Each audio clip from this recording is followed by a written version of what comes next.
Hello students, welcome to Khatri maths classes.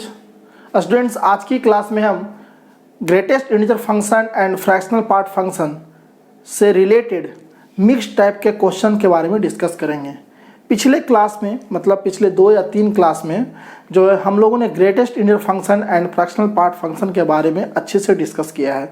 उसके property क्या होता है, उसका डेफिनेशन क्या होता है, उसका ग्राफ क्या होता है और उससे रिलेटेड सिंपल टाइप के हम लोगों ने क्वेश्चन भी किया है। तो उम्मीद करता हूं कि आपको greatest integer function and fractional part function की जो आपकी बेसिक जानकारी है वो आपने सीख लिया होगा। अब मैं उसी बेसिस पर मैं आज का क्लास ले रहा हूँ। आज के क्लास में हम greatest integer function and fractional part function के मिक्स टाइप का क्वेश्चन है, मतलब कि उसमें दोनों का यूज होगा। तो अगर आपको पिछले क्लास का अगर कॉन्सेप्ट अगर अच्छा नहीं है तो फिर आज की क्लास में आपको दिक्कत हो सकती है। तो मैं आपको सजेस्ट करूंगा कि अगर आपने उन वीडियो को नहीं देखा है तो आप जाकर सबसे पहले उन वीडियो को देखिए और greatest integer function and fractional part function का जो एक बेसिक अंडरस्टैंडिंग है उसको अच्छे से डेवलप कीजिए। आज की क्लास उन्हीं पर बेस्ड है। तो हम स्टार्ट करते हैं आज का पहला क्वेश्चन। आज का पहला क्वेश्चन है 4 into greatest integer of x equal to x plus fraction part of x। तो आपको क्या करना है, आपको सोल्व करना है और x की वैल्यू फाइंड आउट करना है। सोल्व x, इसको मैं पहले लिख देता हूँ। सोल्व इसको आपको क्या करना है, सोल्व करना है। सोल्व करना है मतलब कि x की वैल्यू फाइंड आउट करना है। सोल्व करने का मतलब ही होता है कि जो आपका वेरिएबल है उसको वैल्यू फाइंड आउट करना है, ठीक है ना। तो कैसे फाइंड आउट करेंगे, तो जब भी हम किसी भी चीज़ को फाइंड आउट करते हैं, जब भी किसी का सॉल्यूशन निकालते हैं तो सॉल्यूशन निकालते वक्त हम कोशिश करते हैं कि जो हमारा दिया हुआ एक्सप्रेशन है, इक्वेशन है, उसको हम मैक्सिमम से मैक्सिमम हम एक टर्म में चेंज करने की कोशिश करते हैं ताकि मुझे सोल्व करने में आसानी हो। अब देखिए, ये आपका एक x कोई नंबर है, ठीक है, एक आपका डिफरेंट टाइप का है। ये आपका कोई फ्रैक्शनल पार्ट ऑफ x है, एक डिफरेंट ही है। और ये आपका है एक ग्रेटेस्ट इंटीजर ऑफ x है, ये भी एक डिफरेंट ही है। तो हम कोशिश करते हैं कि सारे को एक जैसा करने की कोशिश करते हैं, ठीक है ना, क्योंकि अगर आप ऐसा कीजिएगा नहीं तो फिर आपका कैसे इसको डील कैसे कीजिएगा। तो आपको मैंने बताया था कि आप किसी भी अगर आप क्वेश्चन को सोल्व कर रहे हैं तो आप ग्रेटेस्ट इंटीजर x के बदले में आप i का यूज कर सकते हैं। क्यों? कि उसका सिंप्लिसिटी के लिए आप i यूज कर सकते हैं। i मतलब होता है इंटीजर और ग्रेटेस्ट इंटीजर का आउटपुट हमेशा क्या देता है, इंटीजर देता है। फिर बाद में हम उसको डील कर लेंगे, अगर हम इसको i मान के चल रहे हैं तो बाद में हम उसको डील कर लेंगे क्या है। फिर मैंने बताया था कि फ्रैक्शनल पार्ट ऑफ x है, इसकी वैल्यू हमेशा फ्रैक्शन में होती है, इसलिए आप इसका f के रूप में यूज कर सकते हैं। फिर मैंने बताया था कि अगर कोई नंबर x है तो x को आप greatest integer of x plus fractional part of x के रूप में लिख सकते हैं। अगर ऐसा लिख सकते हैं तो किसी भी नंबर को आप i प्लस f के रूप में रिप्रेजेंट कर सकते हैं, ठीक है ना। तो हम अब इन्हीं का सहारा लेंगे और इसके आधार पर इसको सोल्व करने की कोशिश करेंगे, ठीक है ना। इसको सोल्व करने में हमें जो भी FPF और GIF की जो प्रॉपर्टी है उसकी भी बहुत ज़्यादा यूज आएगी। तो आपको वो सब भी आपको पता होना चाहिए, ठीक है ना स्टूडेंट्स। अब देखिए हम क्या कर सकते हैं, अगर हम इसका सॉल्यूशन निकाल रहे हैं तो क्या हम ग्रेटेस्ट इंटीजर ऑफ x के ऊपर i लिख सकते हैं, लिख सकते हैं। ये जो x है, x के ऊपर हम क्या i प्लस f लिख सकते हैं, लिख सकते हैं। और ये फ्रैक्शनल पार्ट ऑफ x है, उसको हम क्या कर सकते हैं, f लिख सकते हैं। अब देखिए आपका कितना सिंपल हो गया, मतलब कि अब आपको जो 3 डिफरेंट तरह के टर्म दिख रहे थे, अब आपको 2 टर्म दिख रहे हैं, एक i दिख रहा है, एक f दिख रहा है, ठीक है ना स्टूडेंट्स। अब आप इसको सोल्व कीजिए तो क्या हो जाएगा, यहाँ से आप देखिए ये i को आप इधर ले आइएगा तो 3i हो जाएगा, 3i इक्वल टू 2f हो जाएगा, ठीक है। यहाँ से f की वैल्यू कितना आएगा, f की वैल्यू 3i/2 आएगा। बात समझ आ रहा है। अल्टीमेटली हमारा एम x की वैल्यू ही निकालना है, क्योंकि जब आप इसको सोल्व कर रहे हैं तो सोल्व करने का मतलब होता है x की वैल्यू फाइंड आउट करना, ना कि ग्रेटेस्ट इंटीजर ऑफ x या fractional part of x। Solve करना मतलब कि x की वैल्यू फाइंड आउट करना, ठीक है। तो x की वैल्यू फाइंड आउट अगर करना है मुझे, अगर x की वैल्यू फाइंड आउट करना है तो मुझे i और f दोनों चाहिए। i और f जैसे ही मुझे मिल जाएगा फिर उस दोनों को आप ऐड कर देंगे तो x की वैल्यू फाइंड आउट हो जाएगा, ठीक है ना। अब देखिए f इक्वल टू 3i/2 आया, अब यहाँ से मेरे को ये सोचना है कि हम कैसे f निकालें, कैसे हम i निकालें। तो एक प्रॉपर्टी मुझे पता है जो मैंने कल आपको बताया था कि किसी भी फ्रैक्शनल पार्ट फंक्शन की जो वैल्यू होती है हमेशा 0 से 1 के बीच में होती है। 0 इंक्लूडेड रहता है, 1 आपका एक्सक्लूडेड रहता है। बात समझ में आया? अब हम उसी प्रॉपर्टी का यूज करेंगे। तो कैसे करेंगे, देखिए f की वैल्यू आपका आ गया 3i/2। अब मुझे पता है कि f की वैल्यू कहाँ से कहाँ तक होती है, 0 से 1 के बीच में होता है। वी नो दैट, ठीक है ना। अगर आप नहीं जानते हैं तो फिर आप प्रीवियस क्लास में जाइए, आप जान जाएंगे।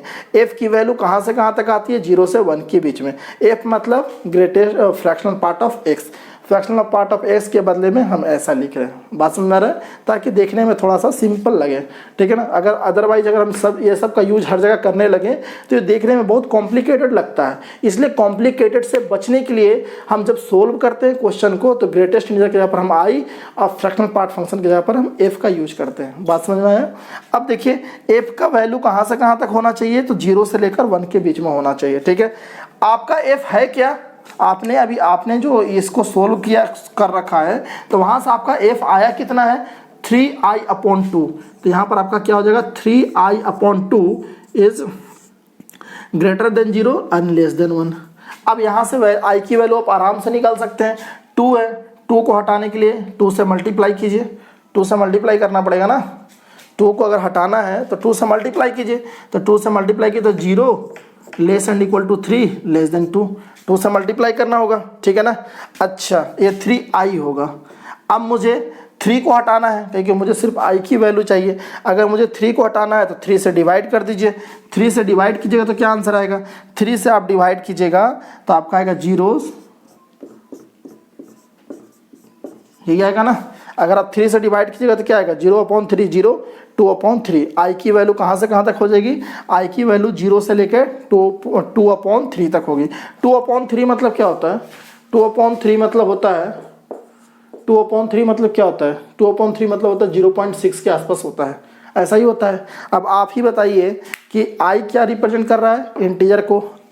इंटीजर की वैल्यू 0 से लेके 0.6 के बीच में कौन सा इंटीजर आएगा, 0 से 0.6 के बीच में कौन सा इंटीजर आएगा, तो 0 से 0.6 के बीच में हमारा इंटीजर क्या आएगा, 0 आएगा। क्यों, क्योंकि 0 आपका इंक्लूडेड है, ठीक है ना। तो इससे मुझे क्या पता चला, इससे मुझे ये पता चला कि i की वैल्यू क्या आएगा, 0 आएगा। आप ही बताइए 0 को 0 से लेके 0.6 के बीच में, 0.66 ऐसा करके कुछ आता है, ठीक है ना। तो 0 से लेके 0.6 के बीच में एक ही इंटीजर आता है, वो आता है 0। तो यहाँ से हमारा i की वैल्यू क्या आ गया, 0। अब अगर i की वैल्यू 0 आ गया, सिंगल एक ही वैल्यू आएगा, i की वैल्यू 0, ठीक है। अगर i की वैल्यू 0 आ गया तो अब इस 0 को आप इसमें पुट कर दीजिए। अगर आप इसमें पुट कीजिएगा तो i को जब पुट कीजिएगा तो 3 × 0/2 मतलब कि 0। तो यहाँ से आपका f क्या निकल जाएगा, f निकल जाएगा 0। बात समझ में आ रहा है? आपको निकालना क्या है, आपको सोल्व करना है x का वैल्यू, और x की वैल्यू को हमने क्या मान रखा है, i + s मान क्या रखा है, ये होता ही है। x की वैल्यू क्या होता है, इंटीजर प्लस फ्रैक्शन। इंटीजर कितना आया आपका, 0 आया, और फ्रैक्शन कितना आया, 0 आया। 0 + 0 कितना होगा, 0 होगा। तो आपका x की वैल्यू क्या आ गया, 0। बात समझ में आया? बहुत ज़्यादा सिंपल है, थोड़ा सा समझने का फेर है। अगर आप समझ पाते हैं तो बहुत ज़्यादा सिंपल, नहीं समझ पाते हैं तो कॉम्प्लिकेटेड। बच्चे कंफ्यूज आई और एफ देखकर हो जाते हैं। ये जो आई और एफ है ना, वो देखकर ज़्यादा कंफ्यूज हो जाते हैं, बट होना नहीं है। क्यों? क्योंकि ग्रेटेस्ट इंटीजर है तो हम उसको आई लिख सकते हैं, क्योंकि ग्रेटेस्ट इंटीजर का आउटपुट हमेशा आई ही आता है, इंटीजर ही आता है, तो हम आई लिख सकते हैं। फ्रैक्शनल पार्ट फंक्शन है तो हम उसको एफ लिख सकते हैं, क्योंकि फ्रैक्शनल पार्ट फंक्शन का जो आपका आउटपुट आता है वो फ्रैक्शन में आता है। अब फ्रैक्शन को हम एफ लिख सकते हैं, फिर बाद में जो कैलकुलेट कर दिए। अब अल्टीमेटली अगर मुझे एक्स की वैल्यू फाइंड आउट करनी है तो एक्स की वैल्यू फाइंड आउट करने के लिए क्या करना, आई और एफ दोनों फाइंड आउट करना पड़ेगा, क्योंकि आई और एफ दोनों फाइंड आउट करेंगे तभी हम दोनों का सम करने पर हमारा एक्स का वैल्यू आएगा। अब आराम से आप देखिए f = 3i/2। आप बोलिएगा कि सर i = समथिंग क्यों नहीं किए, i = f क्यों नहीं किए, तो बोले वो कर सकते थे, लेकिन फिर i में ऐसा कोई रिलेशन नहीं हो पाता जिससे कि हम f निकाल पाए, ठीक है ना। तो f में मेरे को पता था कि f की वैल्यू 0 से 1 के बीच में होती है, फिर f की वैल्यू 3i/2 आ गया। यहाँ से आप आराम से i की वैल्यू निकाल लिए। i कहाँ से कहाँ आया, आया, 0 से 2/3 तक आया। अब मुझे पता है कि 0 से 2/3 के बीच में मात्र एक ही इंटीजर होता है जिसका वैल्यू होता है 0। अब इस i की वैल्यू 0 यहाँ पर पुट करेंगे तो f का वैल्यू आ जाएगा 0। अब i0 f0 तो x क्या आएगा, i प्लस f मतलब 0 plus 0 equal to 0। And this is the answer of this question. ठीक है, बहुत ज़्यादा इंपॉर्टेंट क्वेश्चन है, इस टाइप के क्वेश्चन आपको देखने को मिलते हैं। ठीक है ना स्टूडेंट्स, तो आई होप कि आपको ये क्वेश्चन समझ में आ गया होगा। अब मैं चलता हूँ क्वेश्चन नंबर 2 पर। क्वेश्चन नंबर 2 भी मैं बिल्कुल इसी के सिमिलर एक क्वेश्चन ले रहा हूँ ताकि आपको फिर से प्रैक्टिस हो जाए। ठीक है ना, तो ये हटाता हूँ। सिमिलर टू क्वेश्चन नंबर 1 है आपका क्वेश्चन नंबर 2। क्वेश्चन नंबर 2 बोल रहा है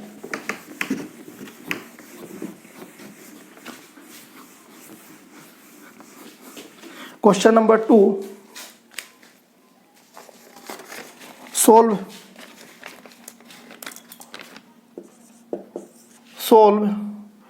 2 into greatest integer of x plus का 3x इक्वल टू 4 माइनस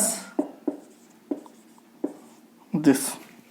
ठीक है ना, इसका ये आपको सोल्व करना है। तो बिल्कुल प्रीवियस जैसा मैंने क्वेश्चन किया था उसी के जैसा मैं करूँगा, कोई इसमें चेंज नहीं है, दोनों बिल्कुल सेम क्वेश्चन है, बस आपका डेटा आपको थोड़ा सा डिफरेंट है। तो हम ग्रेटेस्ट इंटीजर ऑफ x को हम क्या लिख सकते हैं, इसको हम ऐसे लिख सकते हैं 2 इंटू आई, यस या no.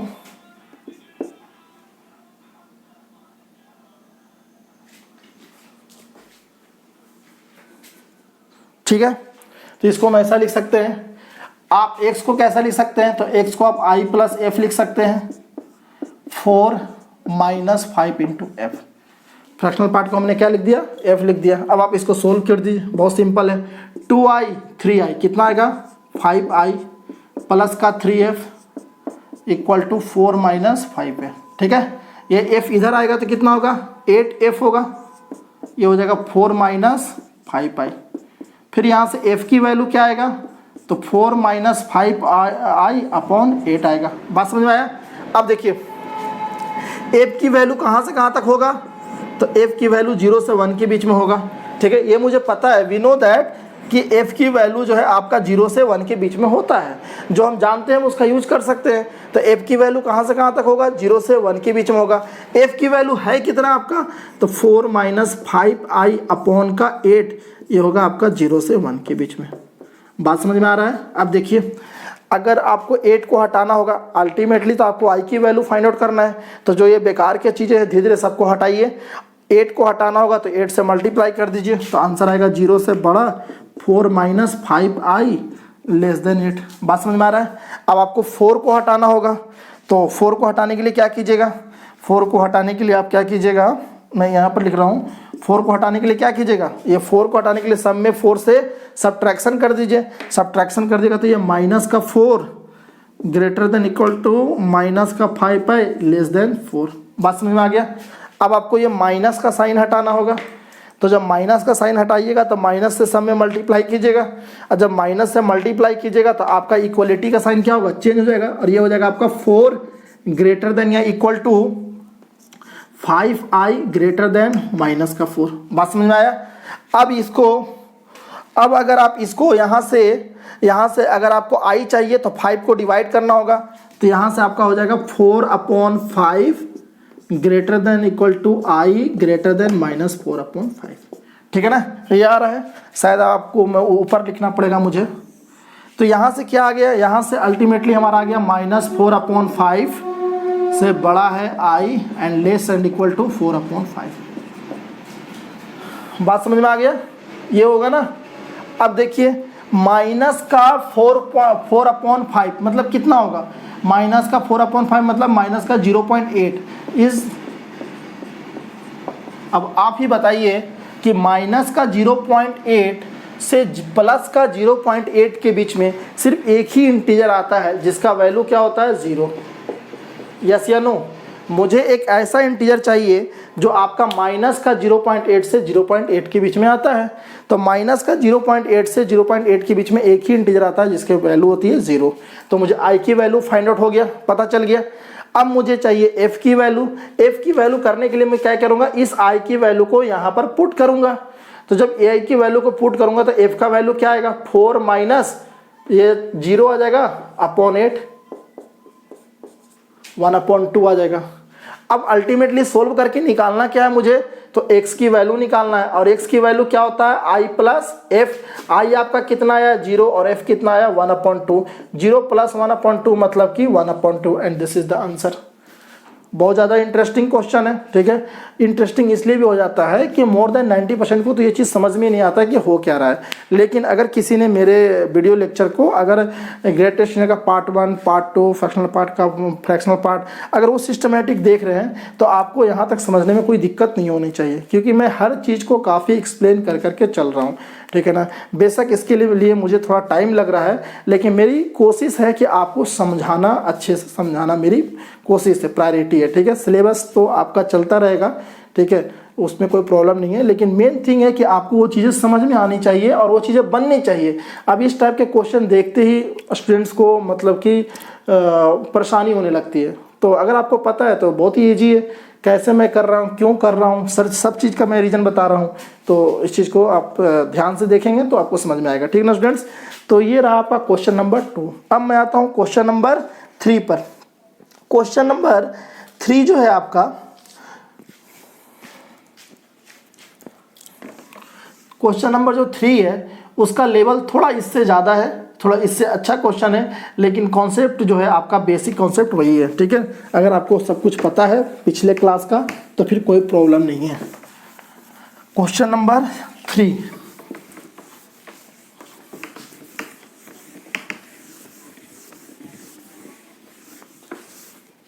Question number 3, question number 3 है वही है सोल्व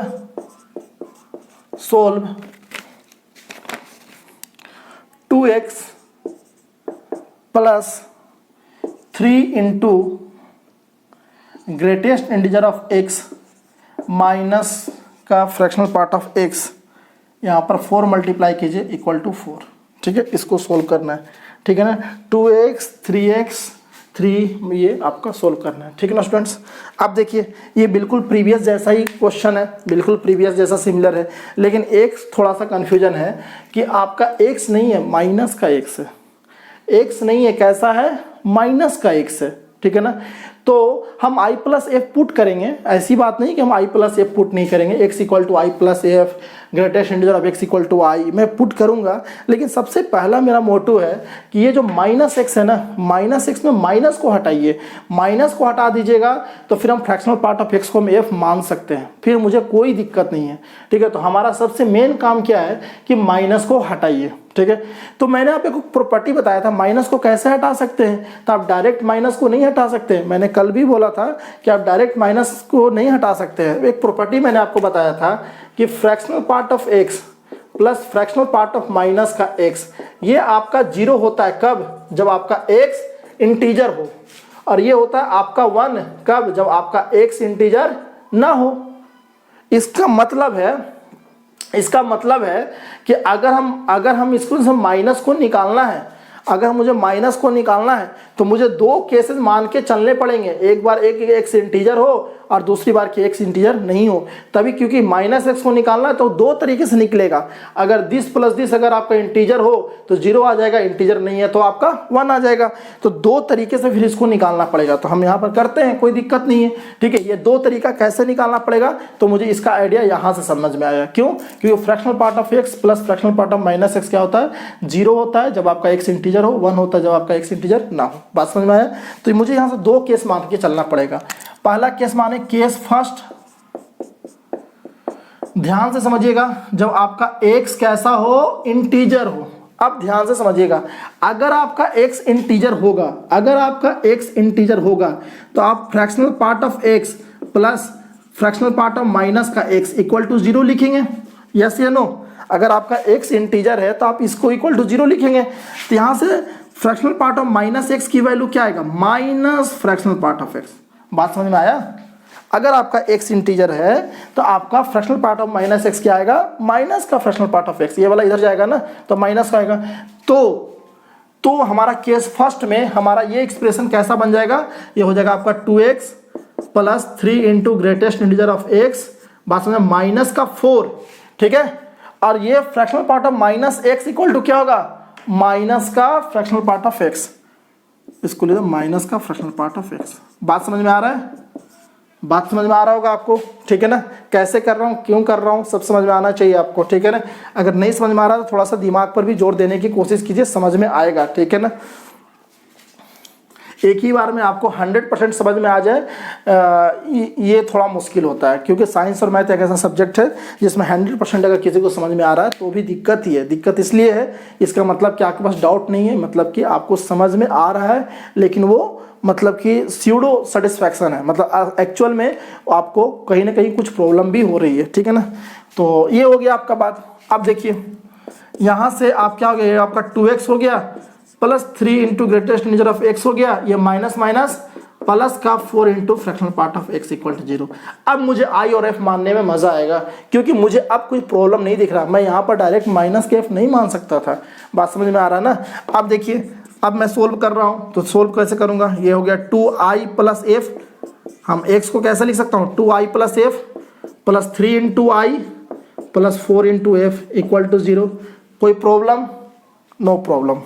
अब यहाँ से देखिए, यहाँ से क्या हो गया, 2i प्लस का 3i 5i और 2f प्लस का 4f कितना हो गया 6f इक्वल टू 0। बात समझ में आया? ये कितना हो गया 2i, कहीं पर दिक्कत होगा तो बताइएगा, 2i प्लस 3 का i 5i 2f plus 4f 6f equal to 0। यहाँ से मुझे f की वैल्यू क्या आए, तो f की वैल्यू आया यहाँ से माइनस का 5i अपॉन 6, ठीक है ना। तो अब मैंने जैसे प्रीवियस में किया था वैसा ही मैं यहाँ पर भी करूँगा। f की वैल्यू मुझे पता है कहाँ से कहाँ के बीच में होता है, 0 से 1 के बीच में होता है। f की वैल्यू कहाँ से कहाँ तक होता है, 0 से 1 के बीच में होता है। अगर f की वैल्यू 0 से 1 के बीच में होता है, इसका मतलब देखिए यहाँ से मैं यहाँ लिख रहा हूँ, इसका मतलब कि इसको मैं 5i अपॉन 6 की वैल्यू 0 से 1 में लिख सकता हूँ कि नहीं। f की वैल्यू को मैंने यहाँ पुट कर दिया, ठीक है ना। अब ध्यान दीजिएगा, अगर ये है तो मुझे 6 हटाना होगा, तो मल्टीप्लाई कर दिया, तो 0 से बड़ा है माइनस 5i6। बात समझ में आया?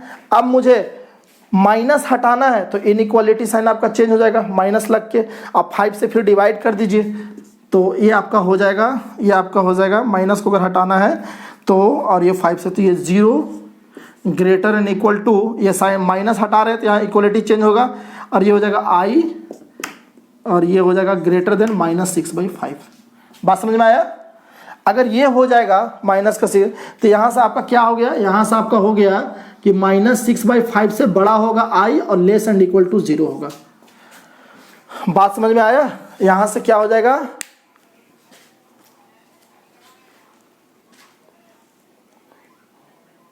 ठीक है ना स्टूडेंट्स। यहाँ से क्या हो जाएगा आपका, माइनस का 6/5 से बड़ा i और 0 से छोटा हो जाएगा। कोई प्रॉब्लम?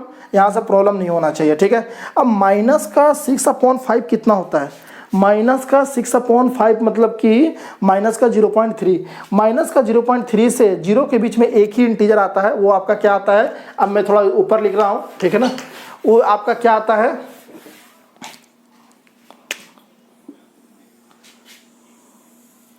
वो क्या था स्टूडेंट्स, तो i की वैल्यू यहाँ से क्या आएगा, यहाँ से i की वैल्यू आएगा 0। ध्यान दीजिएगा, अभी केस 1 ही चल रहा है, i की वैल्यू क्या आएगा 0, क्योंकि -6/5 से 0 के बीच में एक ही वैल्यू इंटीजर आता है, वो आता है 0। अब 0 अगर आ गया तो f का वैल्यू क्या आ गया, f का वैल्यू क्या आएगा स्टूडेंट्स, तो f का वैल्यू आएगा आपका,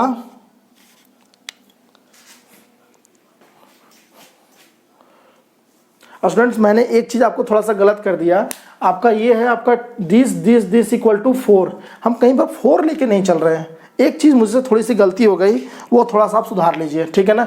मैं यहाँ पर दिस इज इक्वल टू 4 लिखा हूँ, ठीक है, और यहाँ पर मैं 4 लेके नहीं चल रहा हूँ, ये थोड़ा सा मुझसे गलती हो गई, इसके लिए सॉरी।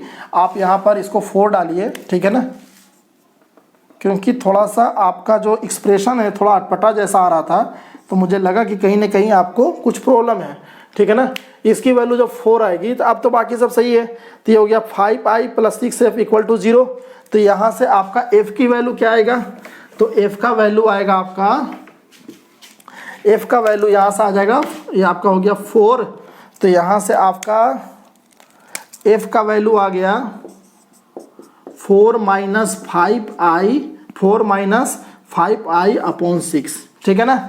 अब यहाँ से f का वैल्यू कहाँ से कहाँ तक होता है, तो f का वैल्यू 0 से 1 के बीच में होता है। अगर f के वैल्यू 0 से 1 के बीच में होता है मतलब कि 4 - 5i/6 > 1 होगा, ठीक है। अब मैं देखिए थोड़ा डायरेक्ट कर रहा हूँ, तो यहाँ से आपका क्या आ जाएगा, यहाँ से 6 से आप मल्टीप्लाई कर दीजिए, ठीक है, और -4 से सब्ट्रैक्ट कर दीजिए। तो ये क्या हो जाएगा आपका -4 ग्रेटर इक्वल टू -5i, ठीक है। और ये 4 से सब्ट्रैक्ट कीजिएगा तो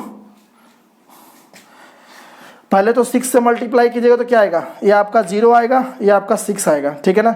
और 6 में जब -4 घटाइएगा तो क्या आएगा, 6 में -4 घटाइएगा तो 2 आएगा, ठीक है ना। मैं एक ही स्टेप में, एक ही लाइन में 2 स्टेप कर दिया, आप थोड़ा सा ट्राई कीजिएगा समझने का, ठीक है ना। बिल्कुल सिंपल है, कैलकुलेशन है। अब मैं क्या करता हूँ, माइनस को हटाता हूँ, माइनस को हटाऊंगा तो इनइक्वालिटी चेंज होगा, ठीक है ना। तो माइनस को हटाइए आप, तो माइनस को हटाइएगा तो ये हो जाएगा 4 greater equal to 5i and 5i greater than -2, ठीक है ना। अब यहाँ से 5 को हटाइए तो 5 को डिवाइड कीजिए, 4/5 greater equal to i greater than -2/5। बात समझ में आ रहा है।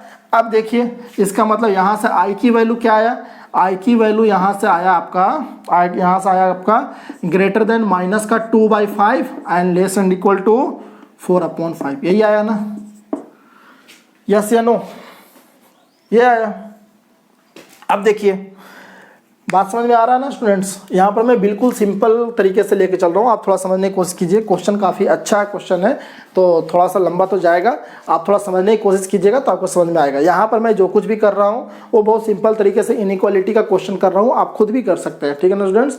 अब देखिए -2/5 से 4/5 से -2.5 के बीच में एक ही इंटीजर आता है, वो है 0, ठीक है ना। एक ही इंटीजर आता है वो है आपका 0। अब i = 0 हो गया। अब i = 0 हो गया तो हमारा फिर f का वैल्यू क्या आएगा, तो f का वैल्यू आप यहाँ पुट कर दीजिए, तो f का वैल्यू आएगा 0 हो गया तो 4/6 मतलब 2/3। अगर i की वैल्यू 0 और f की वैल्यू 2/3 तो x का वैल्यू क्या आएगा, तो x का वैल्यू आएगा i + f, ठीक है। x का वैल्यू i + f आएगा। i आपने माना है 0 और f माना है 2/3, तो यहाँ से x की वैल्यू क्या आ गया, 2/3। बात समझ में आ रहा है। लेकिन आपने मान के क्या चला है, आपने मान के चला है कि x आपका कैसा होना चाहिए, इंटीजर। लेकिन क्या आपका 2/3 इंटीजर आ रहा है, नहीं आ रहा है। आपने जो मान के चला है आपका आंसर भी उसी के अनुसार आना चाहिए। अगर आप उसी अनुसार अगर आपके आंसर नहीं आ रहे हैं, इसका मतलब है कि वो आपका सोल्यूशन नहीं होगा। x आपने इंटीजर मान के चला है, और इंटीजर मान के चला है तभी आप इसको इक्वल टू आप इस तरह से लिखे हैं, ठीक है। तो आपने x को इंटीजर मान के चला है, सारा काम किया, वहां से x की वैल्यू निकाला, लेकिन आपका आंसर आया 2/3। लेकिन यहां से आपका इसके यहाँ आपने इंटीजर माना है, यहाँ पर आ गया आपका नॉन इंटीजर, ठीक है। ये आपका नॉट इक्वल टू i है। इसका मतलब क्या हुआ है कि x का कोई ना कोई सॉल्यूशन यहाँ पर नहीं होगा। x एलिमेंट ऑफ i मतलब आप बोल सकते हैं नो सॉल्यूशन।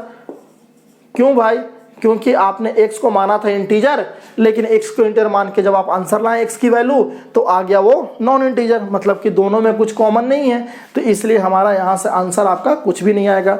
तो ये तो हुआ केस फर्स्ट, ये हुआ केस फर्स्ट जब आपने x को इंटीजर माना।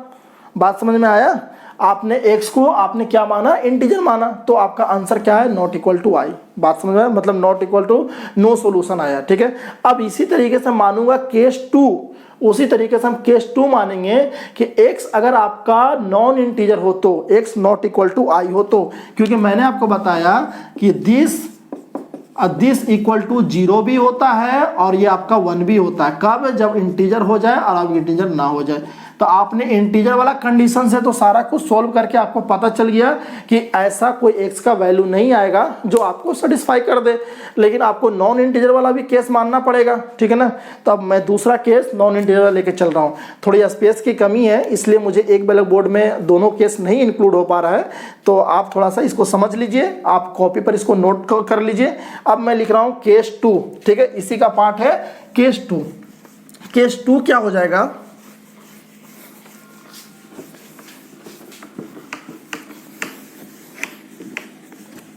केस 2 हो जाएगा स्टूडेंट्स कि अगर आपका x इंटीजर ना हो, ध्यान से समझिएगा, x इंटीजर ना हो, अगर x इंटीजर नहीं होगा तो ये वाला जो एक्सप्रेशन है वो 2x plus 3 into greatest integer of x minus का 4। अब यहाँ पर अगर x इंटीजर नहीं होगा तो fractional part of x plus fractional part of minus x equal to 1 होगा, और वहां से आपका fractional part of minus x क्या हो जाएगा? 1 minus fractional part of x. बात समझ में आया? तो यहां से आपका ये वाला क्या हो जाएगा? 1 minus fractional part of x and this is equal to 4। बात समझ में आया? अब आप इसको सोल्व कर दीजिए तो ये क्या हो जाएगा आपका? ये हो जाएगा आपका 2x plus 3 into greatest integer of x, ये हो जाएगा आपका माइनस का 4, इधर जाएगा तो प्लस का 8, ये हो जाएगा minus minus plus 4 into this equal to 8। बात समझ में आया? अब इसको i प्लस एफ मान लीजिए, तो आप x को क्या लिख सकते हैं? i प्लस एफ लिख सकते हैं। इसको क्या लिख सकते हैं? सिर्फ i लिख सकते हैं। इसको आप सिर्फ f लिख सकते हैं, इक्वल टू 8 हो गया। अब देखिए ये क्या होगा? 2i प्लस 3i क्या हो जाएगा? 5i हो जाएगा, प्लस 2f प्लस 4f क्या हो जाएगा आपका? 6f हो जाएगा, इक्वल टू 8 हो जाएगा। यहाँ से आपका f की वैल्यू क्या आएगा? तो f का वैल्यू आएगा 8 माइनस 5i अपॉन 6 आएगा ना, 8 माइनस 5i अपॉन 6। अब आपको पता है, इसको मैं हटा दे रहा हूँ, अब आपको पता है कि f की वैल्यू कहाँ से कहाँ तक होती है? तो f की वैल्यू 0 से 1 तक होती है, ठीक है ना। ये चीज़ तो होती ही है आपको, ये चीज़ आपको पता है कि f की वैल्यू कहाँ से कहाँ तक होती है? 0 से 1 के बीच में होती है, ठीक है ना स्टूडेंट्स। अब f आपका क्या है? तो 8 माइनस 5i अपॉन का 6, ठीक है, आपका ये हो गया। आपको 6 हटाना है तो मल्टीप्लाई कीजिए, हो गया 6। आपको 8 हटाना है तो सब्ट्रैक्ट कीजिए, ये सब्ट्रैक्ट किया है मैंने तो माइनस का 2। अब ये माइनस को हटाना है तो माइनस से मल्टीप्लाई कीजिए, सारा साइन चेंज होगा, 5i ग्रेटर देन 2। अब 5 को हटाना है तो डिवाइड कीजिए, 5i greater then i greater then 2/4। मतलब कैसा आ गया? ये आ गया आपका, ये आ गया आपका 2/5 से बड़ा है i लेस इक्वल टू 8/5। अब आप ही बताइए कि 2/5 से 8/5 के बीच में कौन सा इंटीजर आता है? तो 2/5 मतलब कितना होता है? 2/5 मतलब कि 0.4, ठीक है ना। अब 8/5 मतलब 1.6 ऐसा कुछ आता है। तो 0.4 से 1.6 के बीच में, 0.4 से 1.6 के बीच में कौन सा इंटीजर आता है? तो वो इंटीजर आता है i इक्वल टू 1, ठीक है ना। इसको मैं थोड़ा यहाँ पर लिख लेता हूँ स्टूडेंट्स, कोई दिक्कत नहीं होना चाहिए आपको। इसी चीज़ को मैं यहाँ पर लिख रहा हूँ तो i इक्वल टू क्या आ जाता है? 1 आ जाता है। बात समझ में आ रहा है? 2/5 से 8/5 के बीच में आपका जो इंटीजर होता है वो आपका 1 होता है। अब अगर i इक्वल टू 1 है तो f का वैल्यू क्या आ जाएगा? तो f का वैल्यू को आप यहाँ पर i इक्वल टू 1 रख दीजिए। अगर यहाँ पर i इक्वल टू 1 रखिएगा तो 8 माइनस 5 3/6 मतलब 1/2। f की वैल्यू क्या आएगा? 1/2। तो x की वैल्यू क्या आएगा? i प्लस f मतलब 1 प्लस 1/2 इक्वल टू 3/2। बात समझ में आ रहा है? तो x की वैल्यू क्या आया? x की वैल्यू आ गया आपका 3/2, ठीक है ना। अब देखिए आपने माना क्या था x को कि x आपका इंटीजर नहीं होना चाहिए। आपका आंसर कैसा है? वो भी इंटीजर नहीं है, नॉन इंटीजर है। इसका मतलब कि x इक्वल टू 3/2 हमारा आंसर होगा, क्योंकि हमने माना था कि इंटीजर नहीं होना चाहिए, ठीक है, और आंसर भी आया तो इंटीजर नहीं है, मतलब x = 3/2 होगा। केस 1 में आपका कोई आंसर नहीं आ रहा था, केस 2 में आपका क्या आंसर आया, x = 3/2। तो हमारा आंसर, फाइनल आंसर क्या हुआ, तो x = 3/2 हमारा एक ही आंसर हुआ, x = 3/2, ठीक है ना। तो थोड़ा सा बड़ा क्वेश्चन था स्टूडेंट्स, तो बड़ा क्वेश्चन तो इसलिए मुझे दोबारा लिखना पड़ा, ठीक है ना, तो आप थोड़ा एडजस्ट कर लीजिएगा, बट कि प्रोसेस बिल्कुल सेम है। जैसा मैंने क्वेश्चन नंबर फर्स्ट बताया, वैसा ही आपका क्वेश्चन नंबर सेकंड भी है। जैसा मैंने क्वेश्चन नंबर फर्स्ट बताया वैसा ही आपका क्वेश्चन नंबर सेकंड भी था, वैसा ही आपका क्वेश्चन नंबर थर्ड भी है। बस दिक्कत यह है कि इसमें 2 केस आ गया, और दिक्कत यह है कि उसमें जो है 2 केस आ गया, एक इंटीजर हो तब और एक इंटीजर ना हो तब, 2 केस आ गया। बशर्ते कि जो हमारा करने का जो तरीका है वो आपका सेम ही है। बात समझ में आ रहा है ना।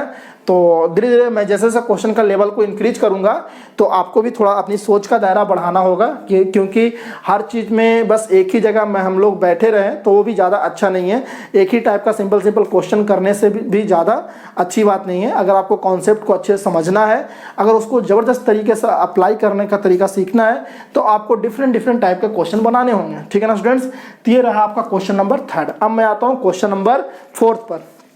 क्वेश्चन नंबर 4 एक बहुत ही शानदार सा क्वेश्चन है, इसको मैं यहां से हटाता हूं।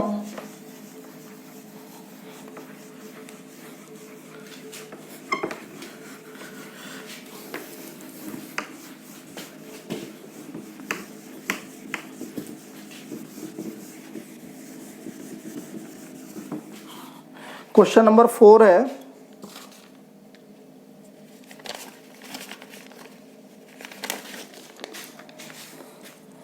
x²। Question number 4, solve x² minus का 6x प्लस का 7 = 0। बहुत सिंपल क्वेश्चन है, ठीक है ना स्टूडेंट्स। हाँ, अब देखिए इसको कैसे सोल्व करेंगे। तो इसको हम कैसे सोल्व करेंगे, तो सबसे पहला काम क्या करते हैं, यहाँ पर तो कोई झंझट है नहीं, आप यहाँ पर आराम से x = I + f मान सकते हैं। लेकिन यहाँ पर आपको एक प्रॉब्लम हो सकती है कि हम अगर देखिए, हम यहाँ पर अगर हम x = I + f मानेंगे, x = I + f तो मान ही सकते हैं, लेकिन हम x = I + f मानेंगे तो आपको I + f का स्क्वायर करना पड़ेगा। x = अगर हम I + f मानते हैं तो आपको x² लिखा हुआ है, तो I + f का स्क्वायर करना पड़ेगा। तो ये हो जाएगा I² प्लस का f² प्लस का 2if। तो ये कहीं से आपको देखने में सिंपल लग रहा है क्या, हम इस चीज़ को I + f क्यों मानते हैं, ताकि और सिंपल तरीके से काम हो जाए। लेकिन कहीं पर भी आपको x = I + f मानने से ऐसा हो रहा है क्या। पिछले वाले क्वेश्चन में हम I + f इसलिए मान ले रहे थे क्योंकि वहाँ पर सिंपल x में था, ठीक है, लेकिन यहाँ पर आपका x² आया हुआ है, तो x² हुआ तो यहाँ पर फिर I + f मानना आपकी बेवकूफ़ी हो जाएगी, क्योंकि बिना मतलब को लेंदी हो जाएगा। तो हम क्या करेंगे, यहाँ पर हम एक काम कर सकते हैं, बात मतलब हर चीज़ को हम क्यों मान रहे हैं क्यों नहीं मान रहे हैं, दोनों में आपको अंतर समझ में आना चाहिए। हम यहाँ पर x = I + f नहीं मान सकते हैं, क्योंकि I + f मान रहे हैं तो यहाँ पर x का स्क्वायर है, x का स्क्वायर है तो I² प्लस का f² ऐसा आएगा, जो कि और लेंदी प्रोसेस है, तो वो बेकार है। तो हम क्या करते हैं, सिंपल मुझे जितना आता है, मुझे इतना तो ज़रूर पता है कि अगर हम x की value greatest integer of x plus fractional part of x लिखते हैं तो यहाँ से हमारा ग्रेटेस्ट इंटीजर ऑफ x की वैल्यू क्या आता है, x minus fractional part of x आता है। ये तो मुझे पता है, तो पहले तुम ये कर लेते हैं, ठीक है, ताकि ग्रेटेस्ट इंटीजर छुटकारा मिले। तो हम इसको क्या ऐसा लिख सकते हैं, x² माइनस का 6x प्लस का x माइनस का fractional part of x plus का 7 = 0। बात समझ में आया। अब देखिए अब ये क्या हो जाएगा, x² माइनस का 5x माइनस का 5x प्लस का 7 = फ्रैक्शनल पार्ट ऑफ x। हो सकता है या नहीं हो सकता है, हो सकता है। अब आप देखिए, अब मैंने क्या किया, x² माइनस का 5x प्लस का 7, ये वाला को इधर ले गया, ठीक है। अब देखिए मुझे पता है कि फ्रैक्शनल पार्ट ऑफ x की वैल्यू कहाँ से कहाँ तक होती है, 0 से 1 के बीच में होती है। तो अगर ये 0 से 1 के बीच में होती है तो this is equal to this, मतलब कि ये वाला भी कहाँ से कहाँ तक होगा, 0 से 1 के बीच में होगा। बात समझ में आया। अब यहाँ 0 से 1 के बीच में आया तो आपका यहाँ से दो कंडीशन बन रहे हैं, आप दोनों को सोल्व कर दीजिए और कॉमन निकाल लीजिए। एक तो आपका ये बना, ये क्या है आपका, ध्यान से समझिएगा, एक्स स्क्वायर माइनस का 5x प्लस का 7 ग्रेटर देन इक्वल टू 0 हो गया। ठीक है, अब देखिए, अब आप देखिए,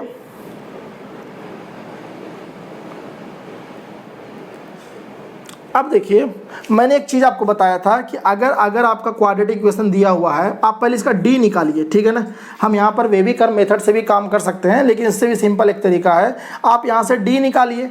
ठीक है, डी निकालिएगा तो इसका वैल्यू क्या आएगा, बी स्क्वायर माइनस का 4ac। बी स्क्वायर मतलब कि 25 माइनस 4 इंटू 7 इंटू 1 मतलब कि 28, बोल के माइनस का 3 जो कि लेस देन 0 है। अगर आपका d लेस देन 0 है, अब एक्स स्क्वायर का कोफिशिएंट, अगर एक्स स्क्वायर का कोफिशिएंट अगर आपका पॉजिटिव है, ठीक है ना, तो आप x की कुछ भी वैल्यू लीजिए, आपका ये चीज आपका हमेशा ट्रू रहेगा। तो यहां से आपका आंसर क्या आएगा, x is element of minus infinity to infinity. थोड़ा सा ध्यान से समझने की कोशिश कीजिएगा। मैंने ये बताया कि x square minus 5x plus 7 greater than equal to 0 है, तो यहाँ से d की वैल्यू निगेटिव आ रही है। अगर d की वैल्यू आप याद भी कर लीजिएगा इसको फार्मूले के रूप में,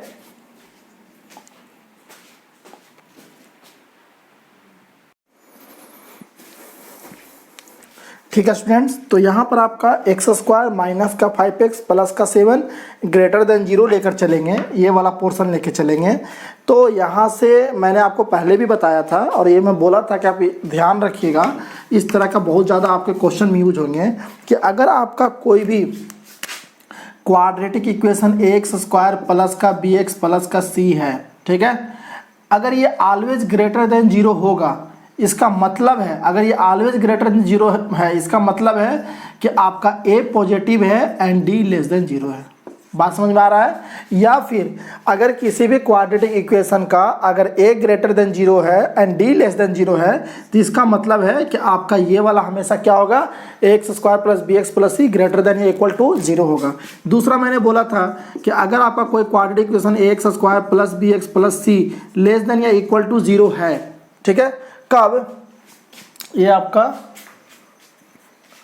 ठीक है, यहाँ इक्वलिटी है तो यहाँ इक्वलिटी लगा दीजिए। ठीक है ना स्टूडेंट्स। तो अब देखिए X square plus B X plus C less than या इक्वल टू 0 है, तो ये अगर तब अगर ये ऐसा है, इसका मतलब क्या का आपका a निगेटिव है and d less than equal to 0 है। या फिर अगर किसी का a लेस देन 0 है एंड d लेस देन या इक्वल टू 0 है, तो आपका ये हमेशा होगा X square plus B X plus C always आपका 0 से छोटा होगा। अब यहाँ पर देखिए एक्स स्क्वायर माइनस का 5x प्लस का 7 ग्रेटर देन या इक्वल टू 0 है, ठीक है। अब यहाँ से मैं देख रहा हूँ कि इसका d क्या आ रहा है, हमेशा निगेटिव आ रहा है। d निगेटिव है और a आपका क्या है, यहाँ पर एक्स स्क्वायर का कोफिशिएंट 1 है, ये आपका क्या है, पॉजिटिव है। अगर d निगेटिव है और एक्स स्क्वायर का कोफिशिएंट पॉजिटिव है, इसका मतलब कि ये ऑलवेज ग्रेटर देन 0 होगा, ये ऑलवेज ग्रेटर देन 0 होगा। तो ऑलवेज ग्रेटर देन 0 होगा मतलब x की वैल्यू क्या आएगा, माइनस इन्फिनिटी से प्लस इन्फिनिटी आएगा। बात समझ में आ रहा है। तो मैंने एक पोर्शन लेके चला तो ये आया, और दूसरा पोर्शन लेके चल रहा हूँ, दूसरा पोर्शन क्या है, तो दूसरा पोर्शन हमारा ये वाला है। बात समझ में आ रहा है। दूसरा पोर्शन क्या है हमारा, ये वाला है। इसको मैं हटा देता हूँ, ये ध्यान रखिएगा, अगर ऐसा होगा तो ये ऑलवेज होगा, for all x is for all x, ठीक है, और ये अगर ऐसा है तो ऐसा होगा। ठीक है ना स्टूडेंट्स, ये चीज ध्यान रखिएगा। अब देखिए एक्स स्क्वायर, ये क्या हुआ, एक्स स्क्वायर माइनस का 5x, अब ये दूसरा वाला पोर्शन कर रहा हूँ, यहाँ से तो x की वैल्यू माइनस इन्फिनिटी से प्लस इन्फिनिटी आया, अब ये वाला लेके चल रहा हूँ, एक्स स्क्वायर माइनस का 5x प्लस का 7 इज लेस देन 1। अगर आप 1 को इधर लाइएगा तो एक्स स्क्वायर माइनस का 5x प्लस का 6 लेस देन 0। यहाँ से आप इसको थोड़ा सा सोल्व कीजिएगा तो क्या आएगा, x minus 2 into x minus 3 less than 0, यही आएगा। ठीक है ना, एक्स स्क्वायर माइनस का 3x माइनस का 2x माइनस का 5x, और ये आएगा। आप इसको वेविकर मेथड से बनाइएगा तो ये क्या आ जाएगा आपका, ये 2 है 3 है प्लस है माइनस है प्लस है, 2 और 3 को इंक्लूड नहीं करेंगे, आपका लेस देन 0 चाहिए, मतलब x की वैल्यू कहाँ से कहाँ तक होगा, तो x की वैल्यू आपका 2 से 3 के बीच में होगा। x की वैल्यू कहाँ से कहाँ होगा, 2 से 3 के, तो एक बोल रहा है x की वैल्यू 2 से 3 के बीच में, और यहाँ से बोल रहा है आपका x की वैल्यू -∞ से इन्फिनिटी के बीच में। अब ये वाला केस से आपको ये आया और ये वाला केस से आपका ये आया, तो ये दोनों का जो कॉमन होगा, दोनों का कॉमन ऑफ, इसको फर्स्ट मान लीजिए, इसको सेकेंड मान लीजिए, तो फर्स्ट और सेकेंड का जो कॉमन होगा, फर्स्ट और सेकेंड का जो कॉमन होगा वही हमारा आंसर होगा। तो फर्स्ट और सेकेंड का कॉमन क्या होगा, तो फर्स्ट और सेकेंड का कॉमन हो जाएगा 2 से 3 के बीच में। बात समझ में आ गया, 2 से 3 के बीच में हो गया। ध्यान से समझने की कोशिश कीजिएगा। मैंने क्या किया, मैंने ये किया कि यहाँ पर x = i+f नहीं माना, क्योंकि i+f मानते तो बहुत ज़्यादा प्रॉब्लम क्रिएट हो जाएगा था। तो मैंने क्या किया, इसको तो इस तरह से तोड़ दिया, फिर दिस = दिस है, ये वैल्यू 0 से 1 के बीच में होती है, तो ये वाला वैल्यू भी 0 से 1 के बीच में होगा। अगर 0 से 1 के बीच में होगा तो एक बार इससे आप सोल्व किए तो -∞ से +∞ आया, एक बार इससे सोल्व किया तो 2 से 3 के बीच में आया, दोनों का जो कॉमन हुआ 2 से 3, ठीक है। तो ये हमारा आंसर होना चाहिए। लेकिन स्टूडेंट्स यहाँ पर थोड़ा सा ध्यान दीजिएगा, अगर x एलिमेंट ऑफ 2 से 3, मतलब x की वैल्यू 2 से 3 के बीच में है, तो उसका ग्रेटेस्ट इंटीजर कितना होगा। ध्यान दीजिएगा, हमारा आंसर ये आ चुका है, लेकिन अब आंसर को हम थोड़ा सा वेरीफाई करने जा रहे हैं कि सच में जो ये आंसर आया है वो क्या हमारा जो इक्वेशन है वो सेटिस्फाई कर रहा है कि नहीं कर रहा है। तो अगर x की वैल्यू 2 से 3 के बीच में होगा तो उसका ग्रेटेस्ट इंटीजर हमेशा क्या होगा, 2 होगा। बात समझ में आ रहा है। अब अगर हम यहाँ पर इसकी वैल्यू अगर यहाँ पर पुट करें, x की वैल्यू 2, यहाँ पर क्या आ जाएगा आपका 2 आ जाएगा। अगर ये 2 आ जाएगा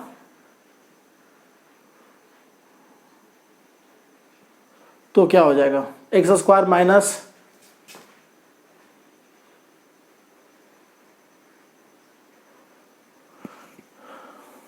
तो देखिए, तो यहाँ से आपका क्या आ गया, ग्रेटेस्ट इंटीजर इसका क्या आ गया, 2 आ गया। बात समझ रहे हैं ना।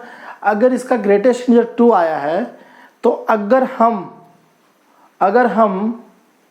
इसको यहाँ पर रखते हैं, थोड़ा चेक करके देख रहे हैं, ठीक है ना। तो ये x² माइनस का 6x, ये क्या होगा, 2 आएगा, 2 प्लस का 7 = 9, सॉरी = 0।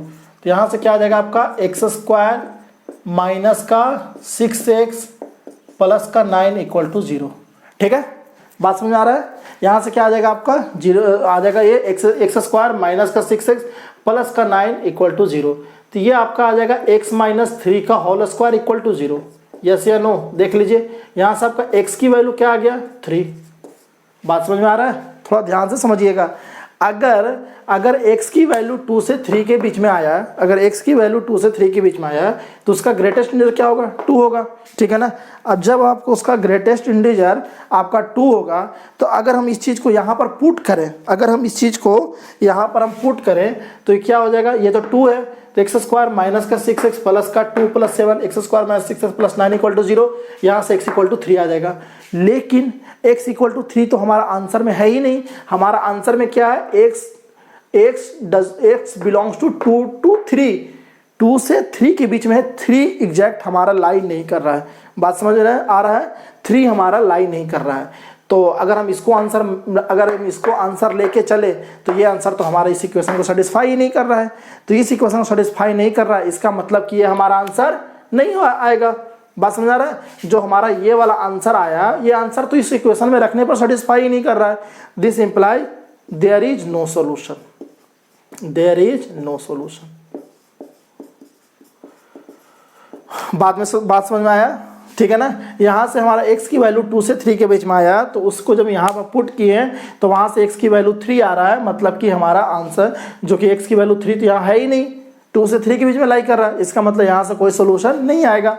तो आप बोलोगे कि सर हर वक्त हमको ऐसा चेक करने की जरूरत पड़ेगा क्या, तो बोले नहीं, ऐसा कोई ज़रूरत नहीं है, आपको हर वक्त चेक करने की ज़रूरत नहीं है। एक्चुअली यहाँ पर चेक करने की इसलिए ज़रूरत पड़ी कि x² माइनस 5x प्लस 7, ध्यान से समझिएगा, x² माइनस 5x प्लस 7 एक अलग टाइप का फंक्शन है, ठीक है, क्वाड्रेटिक, ठीक है। और ये फ्रैक्शनल पार्ट ऑफ फंक्शन एक अलग टाइप का फंक्शन है। और हमने क्या किया, दोनों फंक्शन को इक्वल कर दिया। जब दोनों फंक्शन को इक्वल कर दिया मतलब दोनों का रेंज इक्वल कर दिया। दोनों का रेंज इक्वल कर दिया। एक्चुअली में फंक्शन इक्वल तब होता है, एक्चुअली में जब फंक्शन इक्वल तब होता है जब सेम एक्स के लिए same why they, same x के लिए जब सेम वाई देता है तब हमारा क्या होता है, तब हमारा वो फंक्शन जो होता है वो हमारा इक्वल होता है। लेकिन हमने यहाँ फंक्शन तो आपको इक्वल कर दिया, लेकिन यहाँ पर एक कुछ ऐसे भी एग्जाम्पल है कि आपके एक्स सेम है, आपके एक्स डिफरेंट है, एक्स डिफरेंट होते हुए भर में भी आपके वाई सेम दे रहे हैं। बात समझ में आ रहा है? जैसे बात समझिएगा थोड़ा सा, हालांकि मुझे पता है कि जो स्टूडेंट्स अभी 11th के स्टूडेंट्स हैं उनको थोड़ी सी प्रॉब्लम हो सकती है, जो स्टूडेंट 12th के स्टूडेंट्स हैं उनको समझ में आ सकती है, और जो स्टूडेंट जेईई की तैयारी कर रहे हैं उनके लिए तो कोई दिक्कत नहीं है। ठीक है, मैं ये बोलना चाह रहा हूँ कि हर वक्त आपको चेक करने की ज़रूरत नहीं है। यहाँ पर चेक करने की ज़रूरत इसलिए पड़ा क्योंकि हमने दो फंक्शन, एक ही आपका क्वाड्रेटिक है और एक आपका फ्रैक्शनल पार्ट फंक्शन है, दोनों को हमने इक्वल कर दिया। लेकिन दो फंक्शन इक्वल तब होता है जब सेम एक्स के लिए सेम वाई की वैल्यू आए। ठीक है, लेकिन यहाँ पर कुछ ऐसे भी एक्स है, ठीक है, जो डिफरेंट एक्स है, लेकिन उसके जो आपका रेंज है वो आपके जो आउटपुट वाई है वो आपके 0 दे रहे हैं। फॉर एग्जाम्पल हम आपको ले लेते हैं x equal to 2, x equal to 2 ले लेते हैं। ठीक है ना, जब हम x इक्वल टू 2 ले रहे हैं तो देखिए इधर की वैल्यू क्या दे रहा है, आप देखिए इधर से 2 ले रहे हैं तो यह देगा 4 माइनस का 10 प्लस का 7, समझ में आ रहा है? तो ये कितना हो गया, 7 4 11, 11 माइनस 10 इक्वल टू 8। बात समझ में आ रहा है? अगर हम 2 ले रहे हैं तो इधर आपका 1 दे रहा है, और जब इधर 2 ले रहे हैं तो आपका वैल्यू देगा 0। तो हमने सेम x लिया, ठीक है, हमने सेम x लिया, लेकिन आउटपुट हमारा क्या दिया, आउटपुट हमारा दिया एक तरफ दे रहा है 1 और एक तरफ दे रहा है 0। मतलब कि एक्चुअली में तो हम लोग ने इक्वल कर दिया, बट एक्चुअली में इक्वल होगा नहीं, क्योंकि ये दोनों फंक्शन अलग अलग हैं। दोनों फंक्शन को हमने बराबर कर दिया, लेकिन दोनों फंक्शन एक्चुअली में वो अलग अलग है। क्यों? क्योंकि सेम वैल्यू के लिए डिफरेंट आपका डिफरेंट आउटपुट आ रहा है। 2 पर ये आउटपुट 1 दे रहा है, 2 पर ये आउटपुट 0 दे रहा है। बात समझ में आ रहा है ना? इसलिए मुझे चेक करने की जरूरत पड़ी। ठीक है ना, तो बहुत अच्छा क्वेश्चन था, और ये इसका मेन जो चीज़ यही था कि आप इसको आराम से कर तो सकते हैं, लेकिन आप जब इसका आंसर पुट करके चेक कीजिएगा तो आंसर सेटिस्फाई नहीं करता है। इसलिए इसका सोल्यूशन क्या आएगा, देयर इज नो सोल्यूशन। बात समझ में आ गया? बहुत ही एक्सीलेंट टाइप का क्वेश्चन है, बहुत मजेदार क्वेश्चन है, और आई होप कि आपको ये अच्छा लगा होगा। आप थोड़ा सा समझने की कोशिश कीजिएगा, हो सकता है आपको ये वाली बात आपको थोड़ा समझ में ना आए, तो कोई बात नहीं है। आप बस इतना ध्यान रखिए कि हम किसी भी दो डिफरेंट फंक्शन को इक्वल तभी करते हैं जब सेम x के लिए सेम y दे। लेकिन यहाँ पर इक्वल तो कर दिया, लेकिन एक्चुअली सेम x के लिए आपका आउटपुट डिफरेंट दे रहा है। x इक्वल टू 2 पर ये 1 दे रहा है और ये आपका 0 दे रहा है, तो मतलब कि ये एक्चुअल में होता नहीं है, इसलिए हम यहाँ पर चेक कर रहे हैं। बात समझ में आ रहा है? ठीक है ना, क्योंकि हम यहाँ से दो डिफरेंट फंक्शन है, तो हम तो यहाँ पर मान लीजिए मेरे को कोई x की वैल्यू एक मिल गया, तो मैंने चेक कर लिया कि सेम x के लिए डिफरेंट आउटपुट दे रहा है। बात समझ रहा है? लेकिन आपको हर वक्त तो आपको ऐसा कोई क्वेश्चन मिलेगा नहीं, ऐसा मतलब एग्जांपल तो मिलेगा नहीं। तो आप क्या कीजिएगा कि जब भी इस तरह क्वेश्चन कर रहे हैं तो एक बार आंसर निकालने के बाद एक बार सेटिस्फाई जरूर करवा लीजिएगा, क्योंकि मैंने तो यहाँ पर चेक कर लिया। अब मान लीजिए कि इन केस अगर आपको दिमाग में हीट ही ना करे कि हम कौन सा क्वेश्चन वैल्यू डाल के ये चेक करें कि सेम वैल्यू x के लिए डिफरेंट आउटपुट y दे, या अगर आपको नहीं पता चल पा रहा है तो आपका सबसे बेस्ट तरीका क्या है कि चुपचाप से आप क्या कीजिए, आंसर निकालिए, एक बार आप उसको चेक कर लीजिए। अगर वो सेटिस्फाई कर गया, इसका मतलब कि सच में ये वाला फंक्शन इक्वल ही था। अगर नहीं सेटिस्फाई किया, मतलब कि कुछ ना कुछ प्रॉब्लम है उसमें, हमने जो किया वो थोड़ा गलत किया। बात समझ में आ रहा है ना? तो ये है आपका क्वेश्चन नंबर 4 का आंसर। अब आइए क्वेश्चन नंबर 5 पर आइए। क्वेश्चन नंबर 5, तो आपको लग रहा होगा कि क्वेश्चन नंबर 4 जो है अपने आप में एक लेवल का क्वेश्चन है, काफ़ी इसमें कॉन्सेप्ट है, काफ़ी इसमें ये सारे जो चीज़ें हैं जो आप केसेस ले के चलते हैं, तो ये आपके मैथ के प्रति एकदम आपके जो डायमेंशन है ना वो बिल्कुल क्लियर करते हैं कि हाँ एक्चुअली में मुझे किस तरह से मैथ को सोचना है। अदरवाइज जो हमारे आसान टॉपिक हैं जैसे सीक्वेंस एंड सीरीज हो गया, आपका ट्रिग्नोमेट्री हो गया, ये सारे आसान टॉपिक है, जब आप उसको पढ़ना स्टार्ट कीजिएगा तो आपको बहुत ही आसान लगेंगे। ठीक है ना, बस अगर आप इस टाइप के क्वेश्चन करने में अगर एलिजिबल हैं तो आपको बिल्कुल आसान लगेगा। और जो आप सोचिए कि आपको शुरुआती दौर में ही आपको इस तरह से पढ़ाया जा रहा है तो आगे आपके लिए कितना आसान हो जाएगा। ठीक है स्टूडेंट्स, अब मैं चलता हूँ क्वेश्चन नंबर 5 पर। क्वेश्चन नंबर 5 और भी शानदार क्वेश्चन है। Question number fifth, solve mod 2x minus 1 is equal to 3 into greatest integer of x plus का 2 into fractional part of x। ठीक है स्टूडेंट्स, अभी तक तो आपको मिक्स्ड क्वेश्चन करा रहा था, उसमें हम ग्रेटेस्ट इंटीजर और फ्रैक्शनल पार्ट को ऐड किए हुए थे। ठीक है, अब मैं जो इसमें क्वेश्चन रखा हूँ उसमें आपको ग्रेटेस्ट इंटीजर भी है, फ्रैक्शनल पार्ट भी है और मॉडुलस भी है। मतलब कि ये थोड़ा और भी ज़्यादा कॉन्सेप्चुअल क्वेश्चन है। इसमें मुझे तीनों चीज़ों को डील करना होगा, मुझे मॉडुलस को भी डील करना होगा, मुझे ग्रेटेस्ट और फ्रैक्शनल पार्ट सारे को डील करना होगा। ठीक है ना स्टूडेंट्स, तो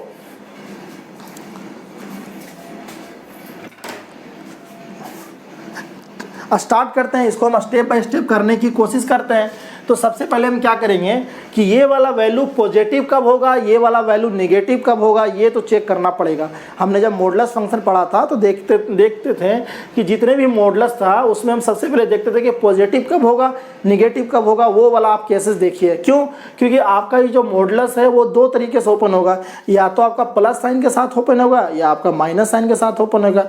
ऐसा क्यों होगा? क्योंकि जो अंदर में आपका एक्स है ना, तो आप इससे आपको पता नहीं चल पा रहा है कि ये वाला पॉजिटिव या निगेटिव।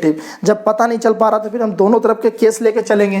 तो एक केस तो हम लेके चलते हैं, केस फर्स्ट कि 2x माइनस 1 क्या हो आपका, ग्रेटर देन 0 हो। ठीक है, हम यहीं पर इसको और इधर लेके चलते हैं केस 2। केस 2 लेके चलते हैं कि हमारा 2x माइनस 1 लेस देन 0 हो। बात समझ में आया? 2x माइनस 1 ग्रेटर देन या इक्वल टू 0 हो और 2x माइनस 1 लेस देन 0 हो। अगर 2x माइनस 1 ग्रेटर देन 0 होगा तो यहाँ से हमारा क्या आ जाएगा, यहाँ से आ जाएगा हमारा, यहाँ से आ जाएगा x is greater than equal to 1/2। बात समझ में आ रहा है? और क्या आ जाएगा आपका, अगर 2x माइनस 1 लेस देन 0 है तो यहाँ से x की वैल्यू आएगा लेस देन 1/2 आएगा। बात समझ में आ रहा है? यहाँ से आपके दो तरह के केसेस बनेंगे, एक तो आपका बनेगा कि आपका पॉजिटिव हो और दूसरा आपको बनेगा कि नेगेटिव हो। ठीक है ना, अब देखिए क्या करेंगे।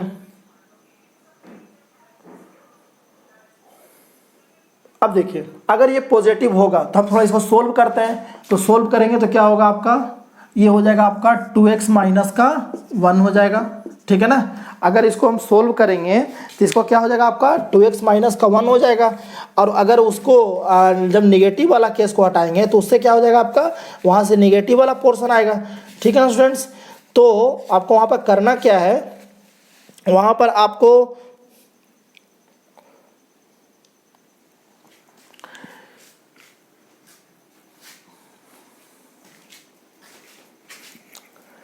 आपको 2x minus 1 greater than equal to 0 है, तो यहाँ से ये अगर हमारा ये इंटीजर हो जाए तो यहाँ से 0 हो जाए। अगर ये हमारा इंटीजर ना हो, अगर हमारा ये इंटीजर ना हो तो हमारा क्या हो जाएगा आपका,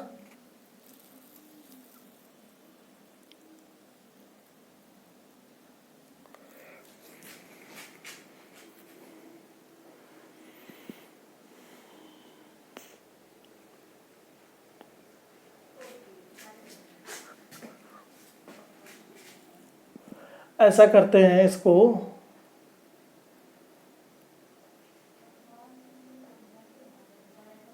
चलिए कोई बात नहीं है। तो ये अगर ये पॉजिटिव है तो 2x minus 1 greater than equal to 0 होगा, तो यहाँ से ये होगा। तो यहाँ पॉजिटिव है तो यहाँ 2x माइनस 1 यहाँ ओपन होगा। ये क्या होगा आपका, ये तो आपका अभी यही रहने दीजिए, 3 greatest integer of x plus का 2 फ्रैक्शनल पार्ट ऑफ x।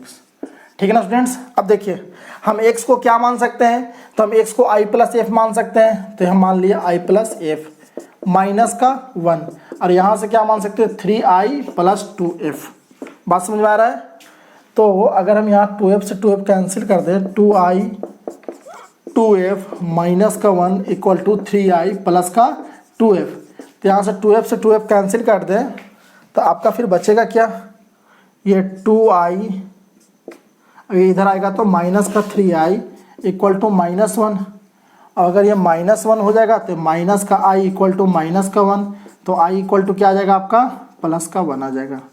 इससे मुझे क्या मिल जाएगा, इससे मुझे i तो मिल जाएगा लेकिन f नहीं मिल पाएगा। f नहीं मिलेगा तो हम इसका निकाल नहीं सकते हैं। तो क्या होगा स्टूडेंट्स बताइए थोड़ा सा।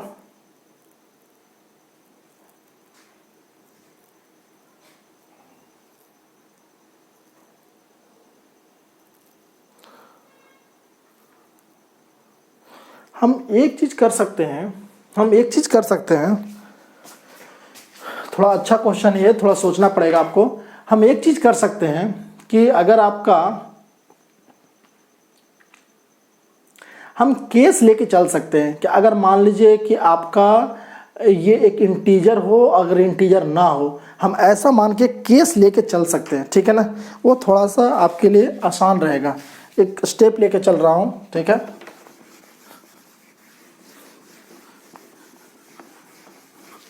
इसको मान रहा हूँ केस फर्स्ट मान रहा हूँ। ध्यान से समझिएगा, केस तो आपने मान लिया, ये केस तो पहले ही मान लिया, सब केस फर्स्ट, मतलब केस के अंदर भी एक केस है। एक्स है आपका, एक्स इंटीजर हो, ध्यान से समझिएगा। अगर एक्स इंटीजर रहेगा, ये तो आपका पॉजिटिव है, ये आपने पॉजिटिव माना है, तो 2x - 1 निकल जाएगा। बात समझ आ रहा है, ये 2x - 1 10 का 10 बाहर निकल जाएगा। अगर आपका एक्स इंटीजर है तो जैसा नंबर ग्रेटेस्ट के अंदर रहेगा वैसा ही बाहर निकलेगा, 3x प्लस। अगर आपका x इंटीजर है तो उसका फ्रैक्शनल पार्ट हमेशा क्या आएगा, 0 आएगा। बात समझ में आ रहा है। अगर मैंने मान लिया कि x आपका इंटीजर है, अगर आपका x इंटीजर है तो ये वाला तो 10 का 10 बाहर निकल जाएगा, 3x। ये वाला इंटीजर का फ्रैक्शनल पार्ट क्या होता है, 0 होता है, ठीक है। अब यहाँ सोल्व कीजिए, तो यहाँ से क्या आ जाएगा, 2x - 3x माइनस का x इक्वल टू 1 आएगा। यहाँ से x की वैल्यू क्या आएगा, -1 आएगा। बात समझ में आ रहा है। अब देखिए ध्यान दीजिएगा, यहाँ से x की वैल्यू क्या आ रहा है, -1। लेकिन हमने जो केस माना था उसमें क्या था कि x की वैल्यू ग्रेटर देन या इक्वल टू 1/2 है। x की वैल्यू 1/2 से बड़ा होना चाहिए, लेकिन -1 तो छोटा है, इसलिए यहाँ पर क्या लिखाएगा, नो सॉल्यूशन। यहाँ से आपका कोई सॉल्यूशन नहीं आएगा। अब आ जाइए सब केस 2 में, मतलब इसी केस का हम दूसरा पार्ट चल रहे हैं, सब केस 2 में, कि x का वैल्यू आपका इंटीजर नहीं है, ठीक है। अगर x की वैल्यू इंटीजर नहीं है लेकिन 2x - 1 greater than equal to 0 है, तो यहाँ से तो पॉजिटिव ही निकलेगा, 2x - 1। और ये क्या हो जाएगा, ये हो जाएगा, अगर x इंटीजर नहीं है, x नहीं तो अभी इतना रहने दीजिए, ठीक है। तब इसको i + f मानिए, तो ये हो गया i + f माइनस का ये 1 होना चाहिए ना जी, ये आपका 1 है, माइनस का 1 इक्वल टू 3i प्लस का 2f। तो यहाँ से क्या आएगा, 2i प्लस का 2f माइनस का 1 इक्वल टू 3i प्लस का 2f। 2f से 2f cancel out, 2i minus का 3 माइनस का i इक्वल टू 1। तो यहाँ से i इक्वल टू कितना आएगा, -1। बात समझ में आ रहा है, i इक्वल टू -1, ठीक है। तो i इक्वल टू -1 मतलब कि क्या आ गया, greatest integer of x equal to -1। I किसको माने थे आपने, ग्रेटेस्ट इंटीजर को तो माना था। अगर ग्रेटेस्ट इंटीजर इक्वल टू -1 है, मतलब x की वैल्यू कहाँ से कहाँ तक है, तो x की वैल्यू आपका है -1 से 0 के बीच में। बात समझ में आ रहा है। अगर किसी का एक ग्रेटेस्ट इंटीजर ऑफ x की वैल्यू -1 आ रही है, तो x की वैल्यू कहाँ से कहाँ होगा, -1 से 0 के बीच में होगा। -1 से 0 के बीच में जो कुछ भी रहेगा उसकी वैल्यू -1 देगा। अब देखिए आपने इंटीजर नहीं माना, तो ये x not equal to integer, तो x इक्वल टू -1 से 1 आया। लेकिन आपका केस क्या था कि x की वैल्यू ग्रेटर देन या इक्वल टू 1/2 होना चाहिए। अगर x की वैल्यू ग्रेटर देन या इक्वल टू 1/2 होना चाहिए, तो क्या इसमें और इसमें कुछ कॉमन दिख रहा है, ये तो 1/2 मतलब 1/2 से बड़ा। अब ये बोल रहा -1 से 0, तो यहाँ से भी आपका कोई कॉमन नहीं आ रहा है, तो यहाँ भी क्या लिखेंगे, नो सॉल्यूशन। बात समझ में आ रहा है, ठीक है। अब देखिए अगर 2x - 1 लेस देन 0 हो, 2x - 1 लेस देन 0 हो, तो आपका यहाँ से निगेटिव निकलेगा, तो निगेटिव निकलेगा तो यहाँ पर भी आप दो केस मानना पड़ेगा। एक केस मान लीजिए जब आपका x क्या हो, इंटीजर हो। अगर जब आपका x इंटीजर हो तो ये क्या होगा, माइनस का 2x - 1। अगर x इंटीजर रहेगा तो 10 का 10 निकल जाएगा, तो ये 3x हो जाएगा, और ये क्या हो जाएगा, 0 हो जाएगा, ठीक है स्टूडेंट्स। तो यहाँ से हो जाएगा माइनस का 2x प्लस का 2 इक्वल टू 3x। इसको आप इधर ले आइएगा तो कितना होगा, माइनस का 5x इक्वल टू माइनस का 2। यहाँ से x इक्वल टू क्या आ गया, 5/2, ठीक है ना। अब आपने देखिए, आपने माना था कि x आपका इंटीजर हो, लेकिन x आया क्या, x आ गया आपका 5/2, ठीक है। अगर x 5/2 आ गया तो ये तो आपका आंसर होगा ही नहीं, नो सॉल्यूशन, ये तो पहले ही छट गया। क्योंकि आपका 5/2 आ गया। अब केस 2, x आपका इंटीजर ना हो, x आपका इंटीजर ना हो। अगर x इंटीजर ना होगा तो वो तो निगेटिव निकलेगा, क्योंकि हमने पहला केस इसको निगेटिव मान के चल रहा हूं। तो 2x माइनस का 1 थोड़ा समझने की कोशिश कीजिएगा, और यहां से क्या आएगा 3 दिस प्लस 2 दिस। बात समझ में आ रहा है? अब देखिए थोड़ा स्पेस की मुझे कमी पड़ रही है।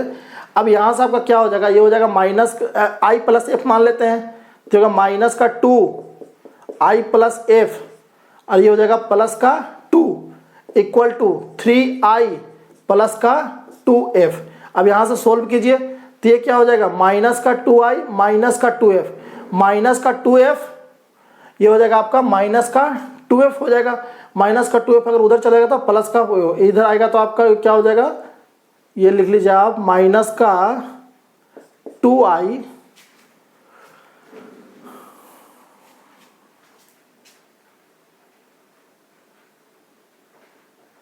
ठीक है ना स्टूडेंट्स। अब यहाँ पर क्या होगा थोड़ा एक बार देखिएगा, यहाँ से हम क्या करते हैं माइनस का 2f और ये 2f को भी इधर लेते हैं, तो माइनस का 2f इक्वल टू 3i और ये माइनस का 2i को इधर लाते हैं तो 2i और माइनस का 2, तो ये क्या हो जाएगा आपका माइनस का 4f 5i माइनस का 2। यहाँ से आपका क्या हो जाएगा f equal to 2 minus 5i upon 4। बात समझ में आ रहा है? यहाँ से आपका क्या आ गया 2 माइनस 5i अपॉन 4। ठीक है ना स्टूडेंट्स, यहाँ से आ गया आपका 2 माइनस 5i अपॉन 4 आ गया। अब देखिए कहीं पर कोई गड़बड़ तो नहीं हुआ, थोड़ा एक बार देख लीजिए, एक बार देख लीजिए। ये क्या हो गया आपका, ये हो गया माइनस का 2x माइनस 1 3 दिस प्लस 30 हो गया। ठीक है, अगर यहाँ पर आपका माइनस का 2i प्लस एफ माइनस का 2i प्लस एफ, ये माइनस माइनस प्लस, ये प्लस का 2 कहाँ से आ जाएगा, ये प्लस का 1 ही तो रहेगा ना, ये प्लस का 1। ठीक है, ये प्लस का 1 3i प्लस 2f, ये होगा माइनस का 2f माइनस का ये 2f और ये इधर से आया इधर माइनस का 2f इक्वल टू इधर से क्या होगा ये 3i है और इधर से जाएगा तो ये 2i और ये माइनस का 1। ठीक है, तो यहाँ से क्या आ गया आपका माइनस का 4f 5i माइनस का 1 है। ठीक है, तो f कितना आएगा, तो f आ जाएगा आपका, अगर इसको माइनस को हटाइएगा तो माइनस को अगर हटाइएगा अगर माइनस को, तो यहाँ से आपका हो जाएगा 1 माइनस 5i अपॉन 4।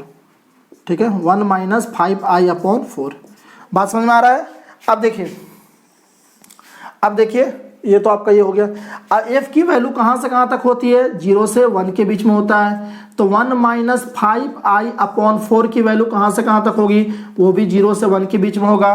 4 से हटा दीजिए तो आपका क्या हो जाएगा 0 से बड़ा 1 माइनस 5i लेस देन 4।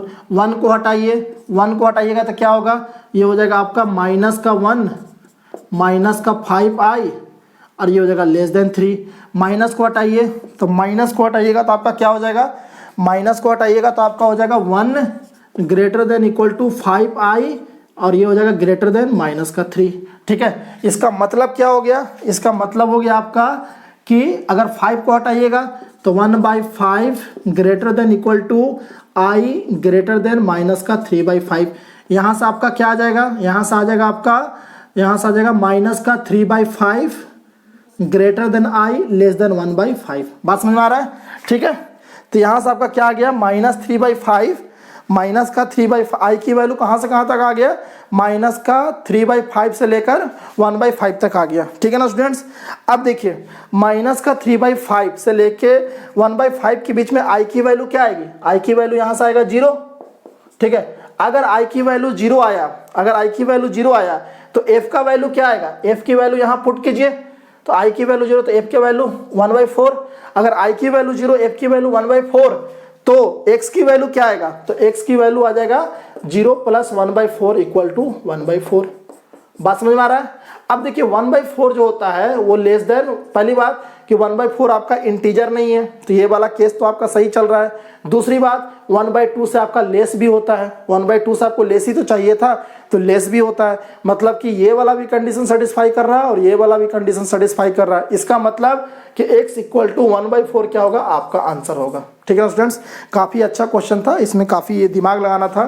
तो आई होप कि आपको ये चीज़ समझ में आया होगा।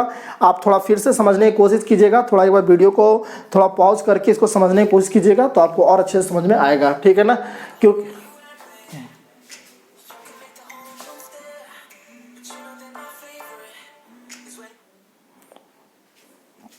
ठीक है स्टूडेंट्स,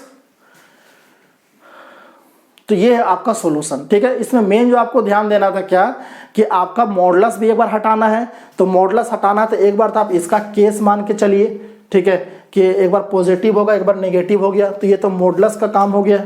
फिर 2 बार सब केस लेके चलना था, सब केस इसलिए कि अगर एक इंटीजर हो जाए तो क्या होगा, एक इंटीजर नहीं रहे तो क्या होगा। तो इस केस में भी 2 केस और इस केस में भी 2 केस। ठीक है, तो इसमें इंटीजर माने तो कोई सॉल्यूशन नहीं आया, क्योंकि इसका इससे कोई कॉमन नहीं आया, इसमें आया तो सॉल्यूशन कुछ नहीं आया, क्योंकि इसका इससे कुछ कॉमन नहीं आया।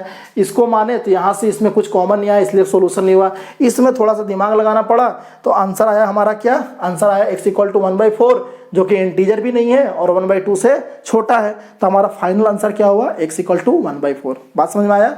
तो ये है आपका आज का क्वेश्चन। ठीक है, तो टोटल आज मैंने 5 क्वेश्चन कराया, पांचों मैंने काफ़ी लेवल का क्वेश्चन कराया।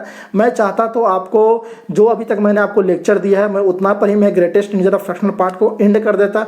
उसके बाद भी मैं ये चीज़ दे रहा हूँ, इसलिए दे रहा हूँ क्योंकि आपकी किसी भी तरह की कोई आपको प्रॉब्लम रह ना जाए। ठीक है, तो आज मैंने 5 क्वेश्चन कराया, हालांकि मैं और भी इससे ज़्यादा क्वेश्चन लेकर आया था।